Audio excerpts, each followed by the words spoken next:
Greetings everyone, my name is Azrael, and welcome back to my Let's Play of Mega Maker.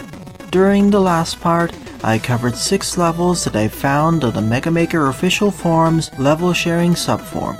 So in this part, I'll be grabbing 5 or 6 more levels from that very same forum, starting out with this one. Razors for Needles Extended, Normal, by Iacobus. 174 plays and a score of 26, so this seems pretty good. As usual, if you want one of your levels to be featured in a future part, please leave the level name or preferably the level ID in a comment below or direct message me on Twitter. Also, the link to the full disclaimer of this entire LP is linked in the description below. As always, I'll be critiquing and analyzing each of these levels, at least while I go through them. So let's see what we have to offer here. Skull Barrier, Flash Stopper, and Crash Bomber, sorry.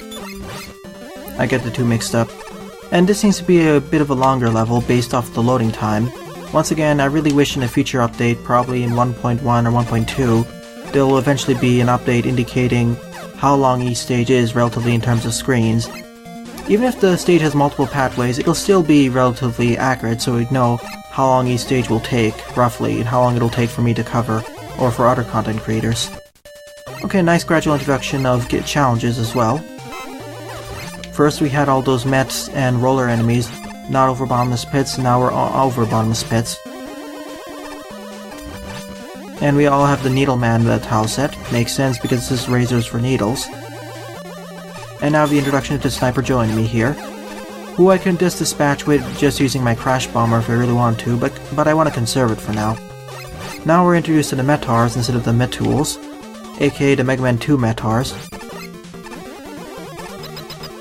Okay, nice gradual introduction and combination of enemies and gimmicks, mostly enemies, starting out with the easy introduction of the Metars and Metools over non-bottomless pits, then over bottomless pits.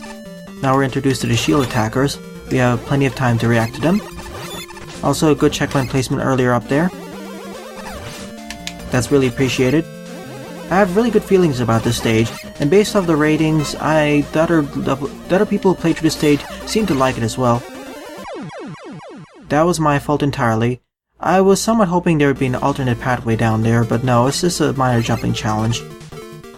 Oh, and we actually have the Skull Barrier, so I guess we can ignore some of the spike challenges if we really want to. But it seems like the stage's difficulty is gradually increasing, so I shouldn't worry about any difficulty spikes.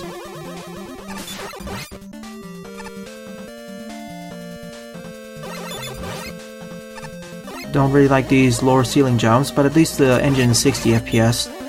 I learned my dislike about them from rather difficult Mega Man Endless stages, as well as stuff from Super Danny Powered Up. Oh, wow, that was my fault. I didn't notice that elect beam trap on the left over there. It got camouflaged with the background, the orange background. At least there was a large life energy over there because the level designer did expect some players to take some damage. It's a good placement there. As I was saying, I learned my hate for these precise jumps, or at least I acquired them, from Super Danny Powered Up and Mega Man Endless. Having to do these platforming challenges at 30 FPS, yeah, I don't really like that. Oh hey, we have the mini Yellow Devils from Mega Man 10? I don't remember them being in the engine level editor.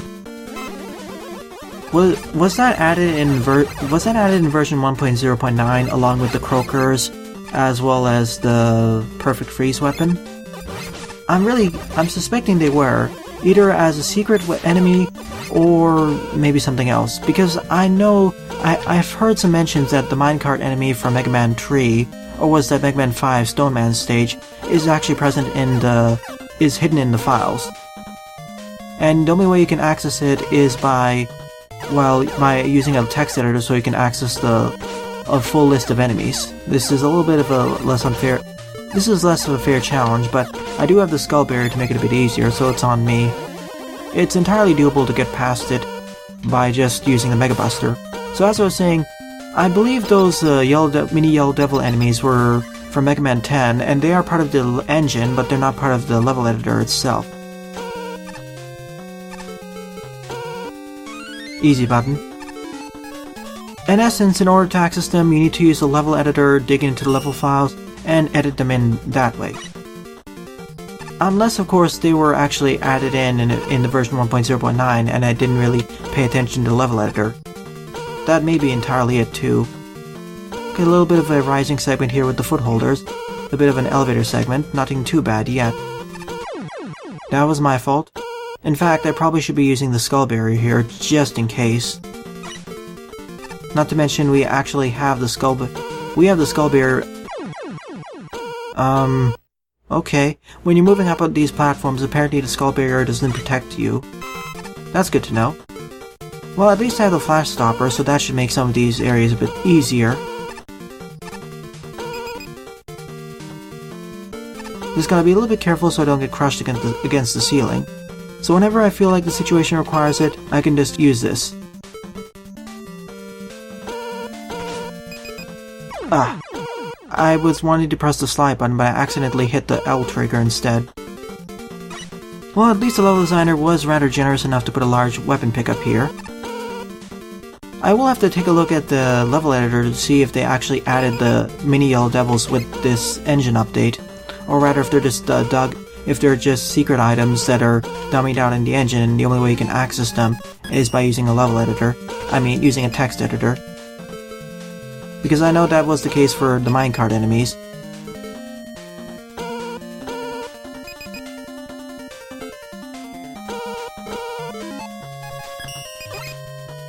I almost made it, but I just panicked a bit there. I should have just waited. I'm doing the safe route by just using the skull barrier here. As long as I jump off the moving platforms, the skull barrier will protect me. Also, great place for the checkpoints, especially as it's anticipated that you will die there a few times. Okay, now we are introduced to these platforms. And we have the Mega Man 5 or 6 charge shot, so it isn't too bad yet. I understand why this is called razors for needles, because of all the spike traps. Although it isn't too bad. Whoa, that's a little bit of a sneak attack over there. I don't mind it too much, because you have relatively enough time to react to them. And of course, you always have access to the flash stopper in case you die repeatedly.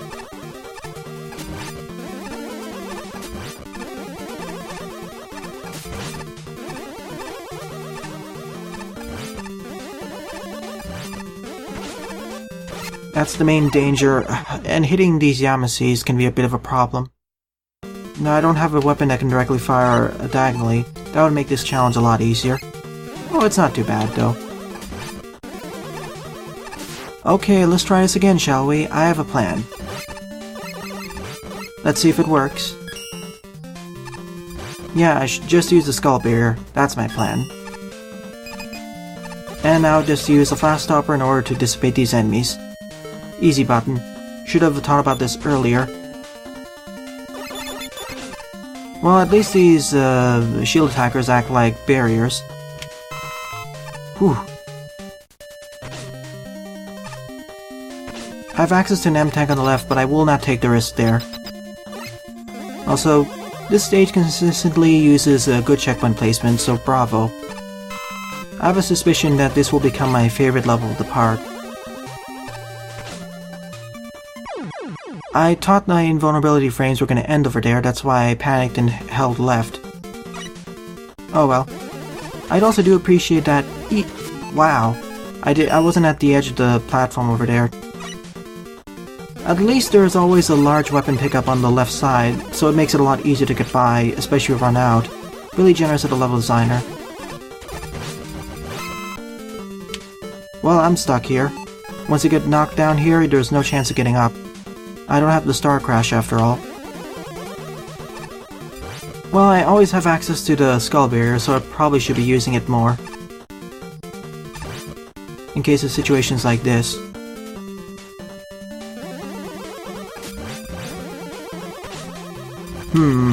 Let me reset the room.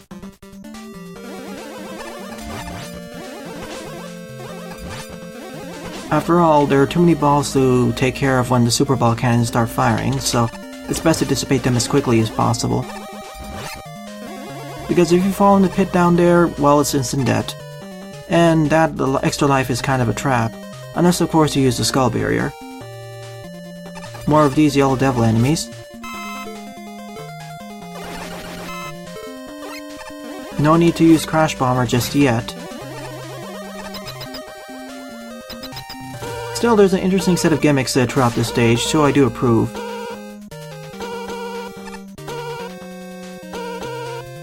I'm just gonna take the safe route and just use the Skull Barrier.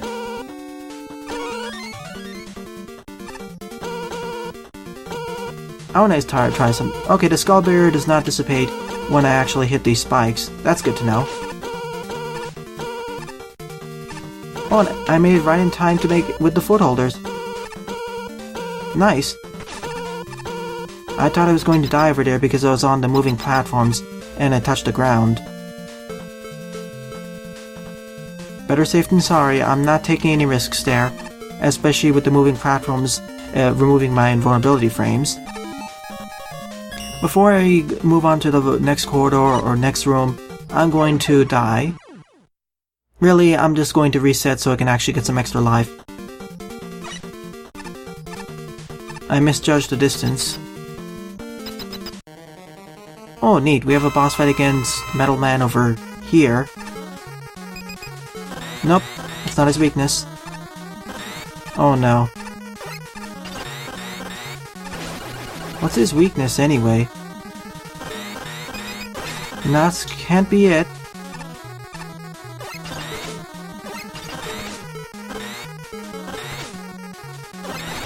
No, that's not it either. Yeah, it's the Skull Barrier.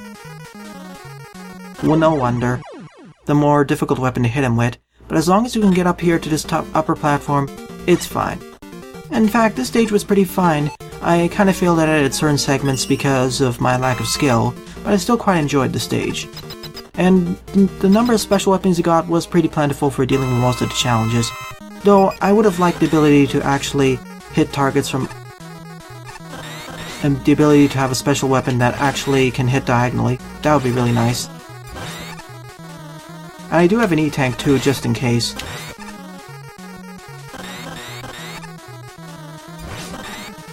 Which I will be utilizing now. In fact, I'll just use my E-Tank.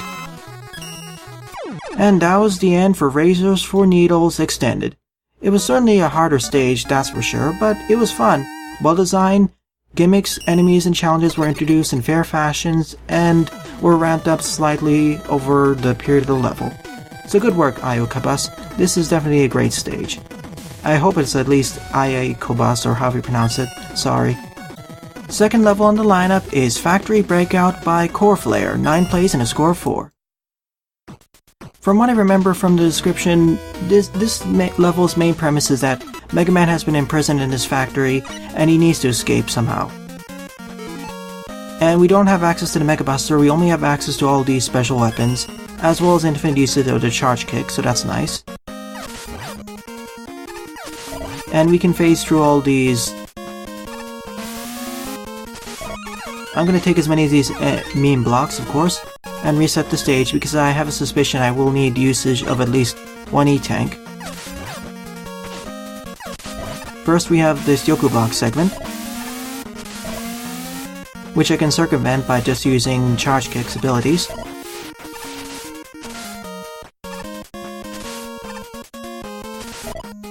As long as you're more skilled, might as well use it. I really don't want to use the main reason is I really don't want to use that challenge over there with all the Sparkman platforms, especially with my past experiences with them. Having infinite usage of Charge Kick really makes this stage more dynamic because we can skip a lot of these challenges if we're skilled enough. Like here, for example.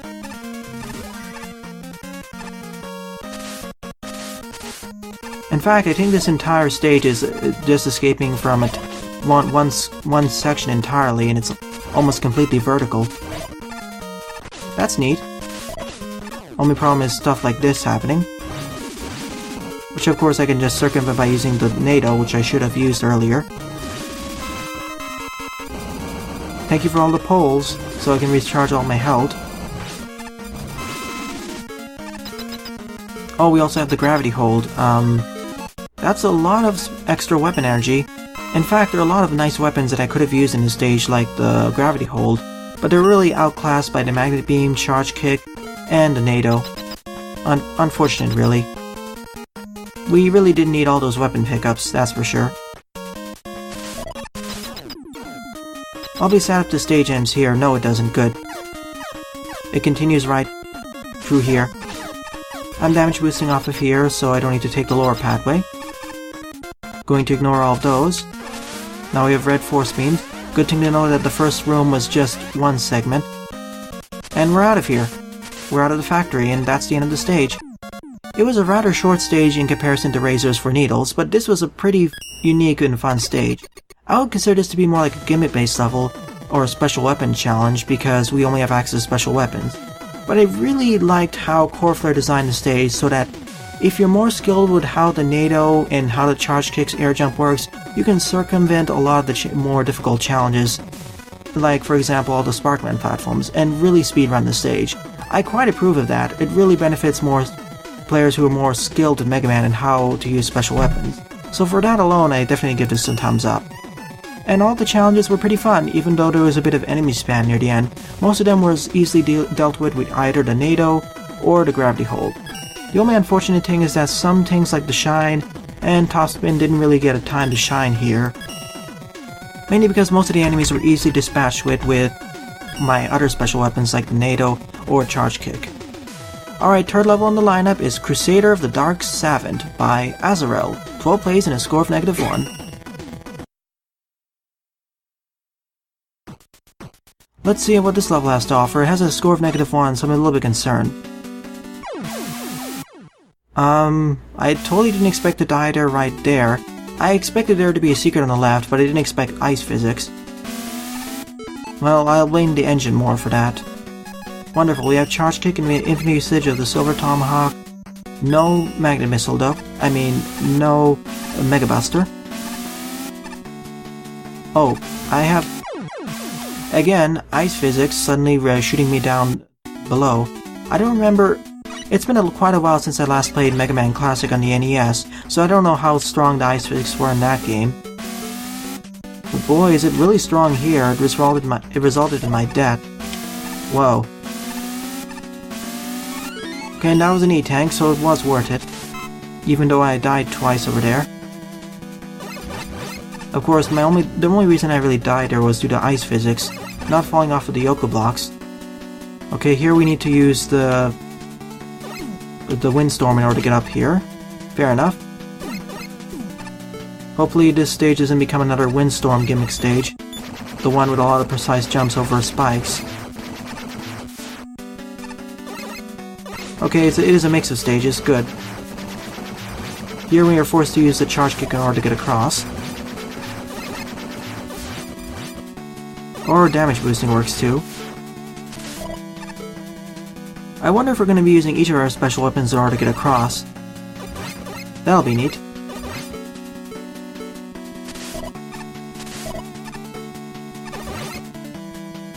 So far so good, this is more of a challenge level.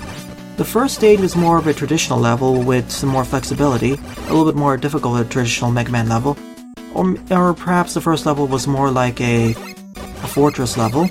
The second level is more like a gimmick-based level focusing on usage of special weapons, going through most of the level in one entire, without any screen wrapping, without any transitions between rooms outside of the last few.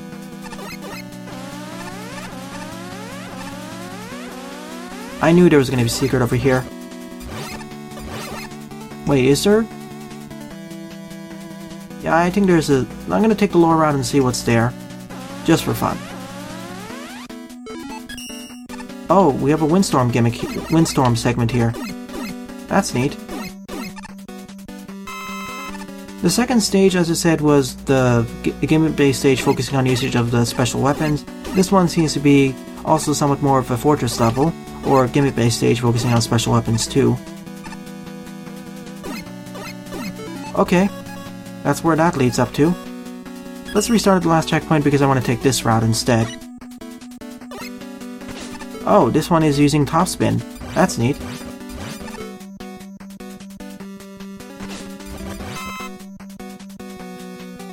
And now we're looping back to the earlier part of the stage that we saw. And we have access to an M-Tank here if I'm skilled enough.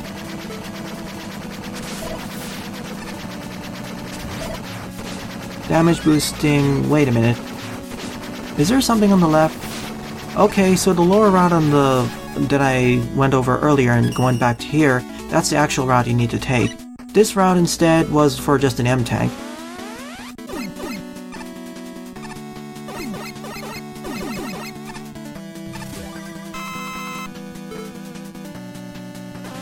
Okay, force beam segment, instant death over there. I have access to the charge kick, so I can make this a lot easier if I really want to. At least the force beams on the bottom are green ones instead of red ones. Okay, here we need to use a combination of the magnet missile and the charge kick. I see each weapon is getting their time to shine. I can use the magnet missile here in order to kill off the hothead, or of course I can save it for later. After all, it takes 5 magnet missiles in order to kill those hotheads, and that's a lot of weapon energy. So instead I'm just gonna ignore it. I might as well save the magnet missile weapon energy for the boss fight. After all, you don't have that much weapon energy in order to use the magnet missile anyway. If there was one other buff I'd like to the magnet missile, it would actually be giving it more weapon energy to be utilized in Ascension. After all, because it doesn't have as much weapon energy, it feels kind of less powerful in comparison to other special weapons in Ascension. I don't think I need access to that E-Tank, so I'll ignore it. I suspect there's gonna be spikes nearby. Oh yeah, there was. Past experience from several hundred Mega Man levels, I suppose. I'm going to be crushed somewhere. A lot of gotcha moments here. Nothing too bad so far. Oh, whoa, whoa. I'm not sure what to think about all these sections where you have to quickly react to going between each screen, otherwise you'll die.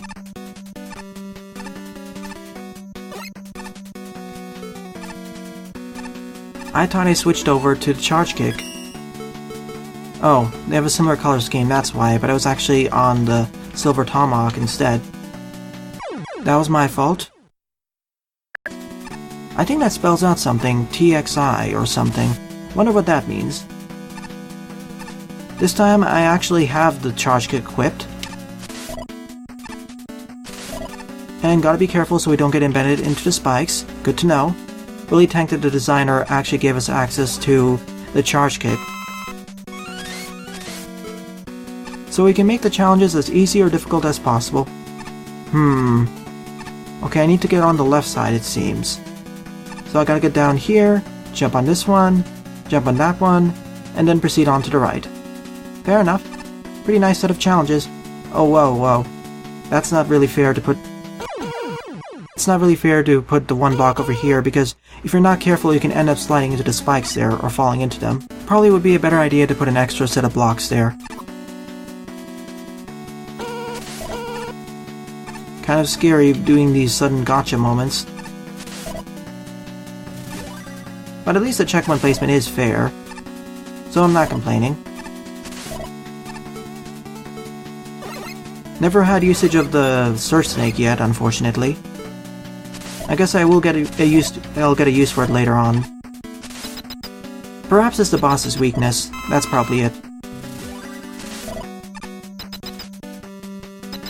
And we have the boss fight against Sparkman. Oh, That's not his weakness, okay.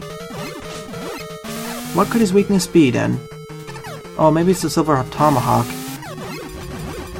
No, it's not. Maybe the Windstorm. Topspin? I'm just gonna use the Magnet Missile and at least to whittle him down just a little bit.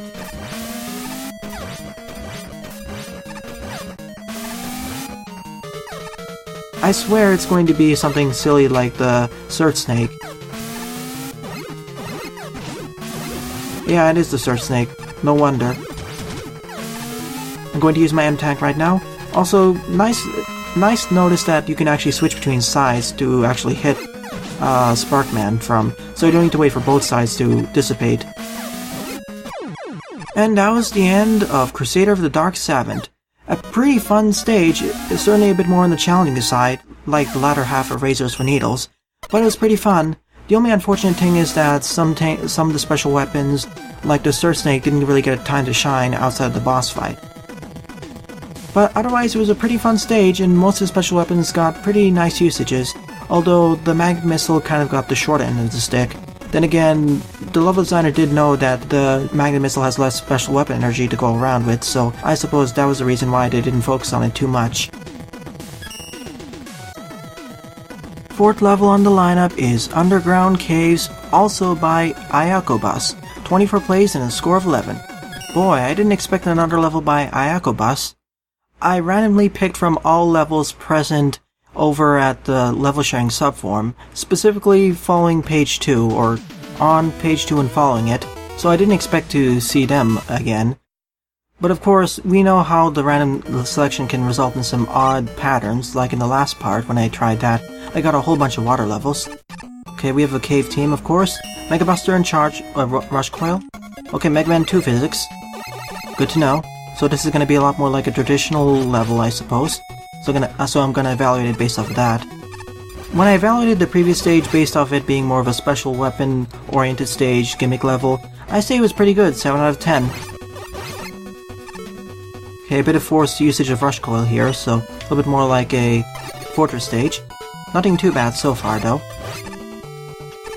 After all, we're not at the... I'm suspicious there's something on the water in there. I won't take it though, because based on my previous experiences, it'll probably be an instant death pit. I don't mind the fact that we don't have any large weapon pickups just yet, for a Rush Coil that is. I will mind it once we get to the nearest checkpoint and we get stuck. Because whenever we have a forced weapon challenge, at the checkpoint or at some point there should be some large weapon pickups, or at least some areas where you can farm tellies and whatnot. Otherwise it becomes unfair if you're forced to restart the stage. And annoying, actually. I get the feeling there's an alternate pathway down there, but I'll just take the upper route. Most of the enemies being used here are a combination of batons and metals. Well, the bats fit the cave environment. Oh yeah, this was a bottom pathway. Never mind. I still speculate that's a bottomless pit. Good to know that there are multiple pathways in this stage. Checkpoint placement, good. Hopefully we can actually farm weapon energy. Yeah, I wanted to test my theory out, and it was true. My hypothesis was that the watery areas were basically bottomless pits, and lo and behold, they were.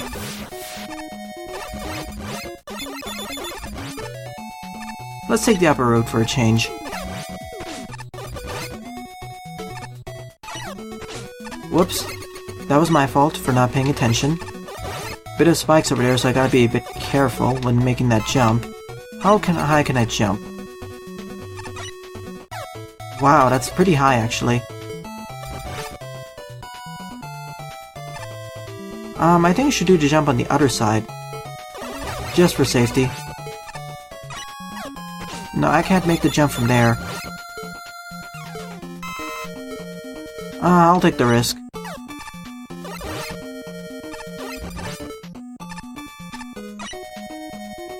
Oh, phew, I thought I was gonna bonk my head into the spiked ceiling, but no, I'm just one block below it. Thank goodness. I would like a little bit more enemy variety, like some fish enemies, or... Well, we have 2 types of Metars and 1 type of Baton, but I would have liked some more enemy variety because it's getting a little bit bland, per se. Just seeing the same enemy types being used over and over. I'm not sure how many more cave-type enemies we actually have in this engine, though. I suppose the minecart enemies or the rock golems would have been helpful, but we don't publicly have access to the first one. And the rock-type golems aren't added to the engine yet. Oh good, we have the pickaxe miners. That's good to see. At least we're varying up the challenges. Because it feels like a challenge level this stage is mostly flat. Well, it's slightly going upwards, but still feels quite flat. Most of the dangers are falling to bottomless pits, getting killed by enemies, or skewering yourselves on spikes.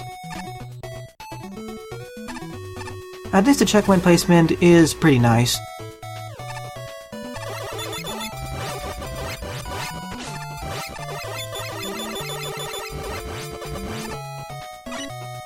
Thankfully, in this game, I can actually spawn Rush Coil on the spikes themselves.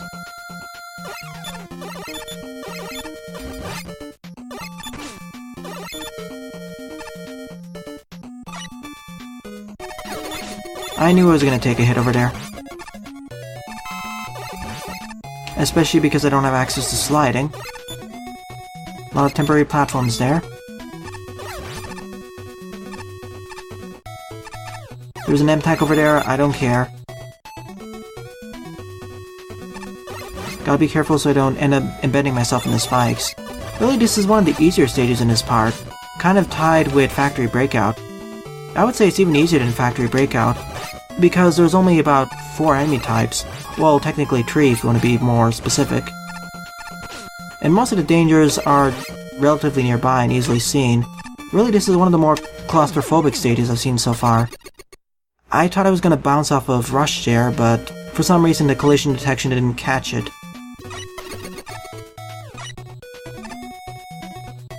I was a little bit scared over there. Thank you for the large life pickup. Really appreciate that. A lot of tight quarters here, which makes me a little bit afraid, especially because of all the enemies here.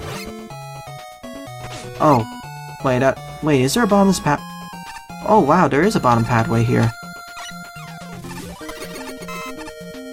I was worried that this was a bottomless pit I was falling into.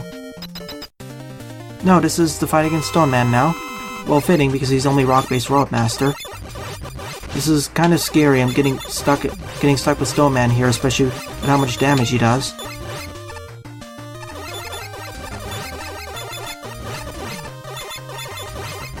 Especially if he decides to use the Power Stone, and I slipped off the platform there. I'm curious on the pathway on the top right, so I will take a look at that. Again, Rush spawning. It's not as bad as some of the things in Mega Maker 1, though.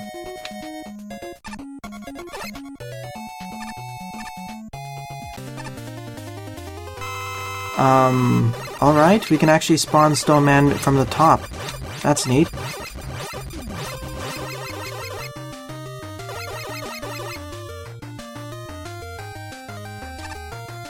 Come on, we need to get you down here. I can't fight you up there.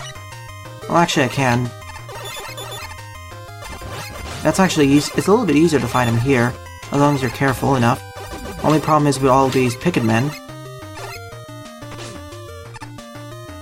Can you jump down here, please? No.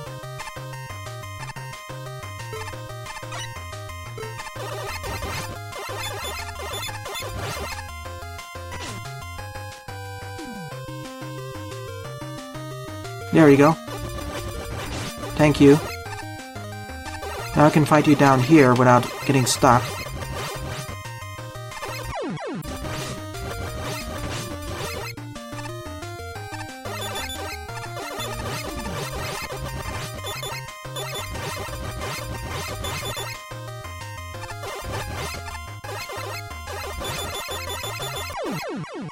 Okay, I've defeated Snowman in my third attempt.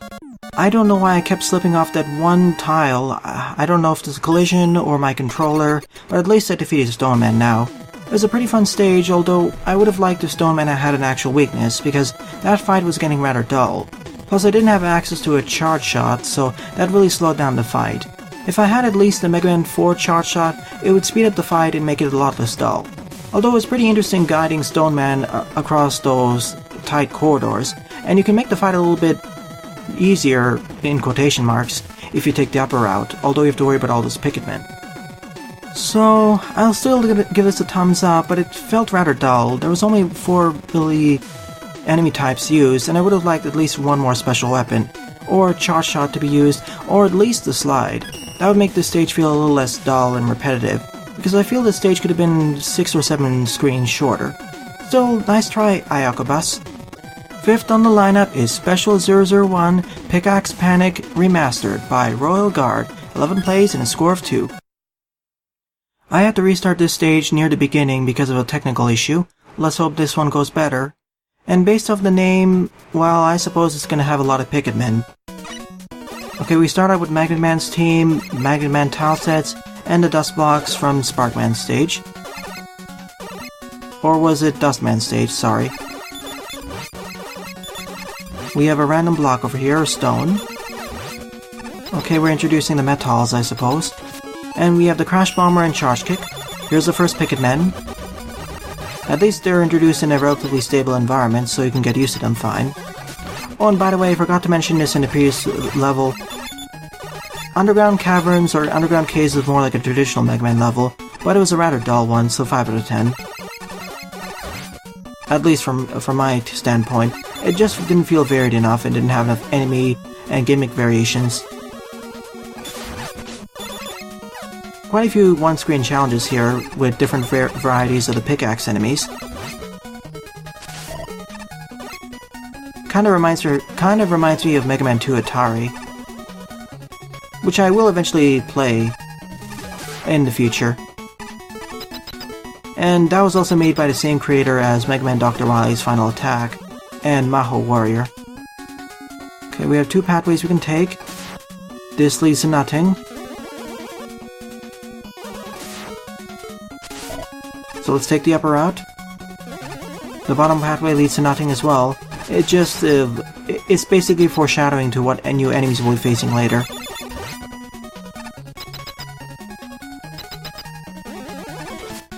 I can always just jump off of each of these platforms or ladders, or I can just use a charge kick in order to make it easier, which I will do here. Might as well. The level designer gave me the option. Also, I really appreciated that the level designer added a lot of different ways we can kill off these Picket Men, and, well, one of them being the Crash Bomber, the other one being sliding right through them using the charge kick, the other one using the environment around them in order to just make them less of an issue. Really appreciate it because Picket Men are one of the more annoying enemies to deal with, considering how durable they are, and the fact that the number of pickets they throw is randomized.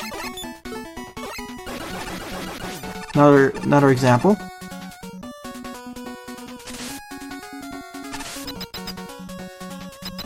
Would like a checkpoint nearby though. But I do like the number of varieties, or the number of situations these Picket Men are placed under. Like before we had all those temporary platforms, the breakable blocks, the spinning top, now the conveyor belts, etc. So I do like the variety the level designers put each of the Picket Men are. There's a really nice focus on this one enemy type. And now we're in the waterfall segment. Oh no, force beams. How do we get across? Oh, damage boosting. Fair enough. And there was a checkpoint here, so it doesn't matter as much. I wasn't expecting to have to damage boost in order to get across there. But it was quite a unique challenge there. I would totally expect the damage boosting to be more of a Kaizo, something more present in a Kaizo level. But I don't mind its inclusion here. It's not too bad. I think I could have made the jump by just using the Mega Buster, but I wanted to take the safe route. I need to detonate those 3 bombs as quickly as possible before the bombs at the bottom detonate.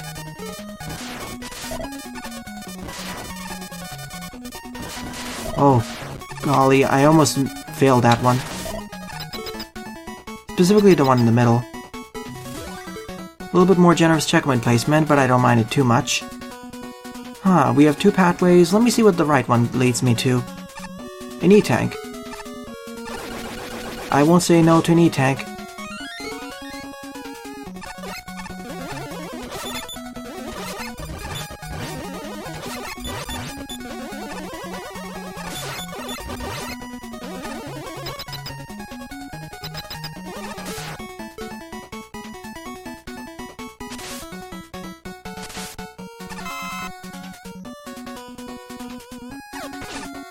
Oh wow, I didn't realize I was gonna get knocked off the platform there.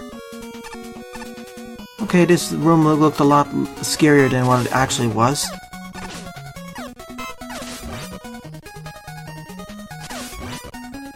Two pathways. Oh, this is where they link up, I see. So now we drop off over here. Nice! Though I will show off the alternate pathway before I go to the boss fight. After all, it is only one section anyway. And I don't want to have to go into level editor.